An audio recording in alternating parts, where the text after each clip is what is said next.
આજે તો આખો દિવસ તડકાના દળવે રહીમાં ને રાતે આપણે જોઈ લીધી જલપરી. મારું નામ હાર્દિક મકવાણા ને ફરી વખત સ્વાગત છે તમારા બધું હાથના મિની બ્લોકમાં ને સવારના પોરમાં નાસ્તો કરવા બેસી ને નાસ્તો કરીને જમકુળી કાઢીને આપણે નીકળી ગયા છે દળવે રમવા હતું. અને અહીંયા પહોંચ્યા તો પેલો રાઉન્ડ રમાડવાનું ચાલુ થઈ ગયો હતો. એટલે આપણે અહીંયા બે ગયા દળવે જોયું ને આમાંથી જે ટીમનો વારો આવે ને એ ટીમ રમશે ને બીજી ટીમ છે ને સાનામુની જોઈએ ને આ ટીમનો વારો હતો એટલે એ ટીમ રમતી હતી. પછી આની પછી હતો તમારા ભાઈની ટીમનો વારો અને ફાઇનલી તમારા ભાઈની ટીમનો વારો આવી ગયો.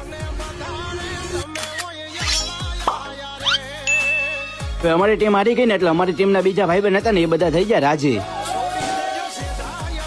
અને આજે 40 ડિગ્રી તડકો હતો તોય આજે રમવાનું તો કોઈ બંધ જ નહોતું કરતું. અમારા મનાભાઈ જો સેફટીમાં અમ્પાયર કરે છે બધું બાંધી તડકો ન લાગી જાય ને આ ફાઇનલ જીતવાની છે અને આપવાની છે આપણે ટ્રોફી ને ફાઇનલ ચાલુ થઈ ગઈ છે ને આમાંથી જે જીતે ને આપવાની છે આપણે ટ્રોફી. અને ફાઇનલી આ ટીમનો નંબર આવી ગયો તો પેલો એટલે અમારા વિનોદભાઈ પહેલા નંબરની ટ્રોફી આપી દીધી ને પછી બીજા પૈસા આપણને તે આપી દીધા ને આ ટીમનો નંબર આવ્યો હતો બીજો એટલે બીજા નંબરની ટ્રોફી આપી દીધી ને જે ઇનામ આપણને તે આપી દીધું. પછી આપણે ઘરે આવીને જમકોળી ધોઈને રાતે આપણે નીકળી ગયા મેળો જોવા હતું. અહીંયા પહોંચીને પહેલા તો આપણે ટિકિટ લીધી ને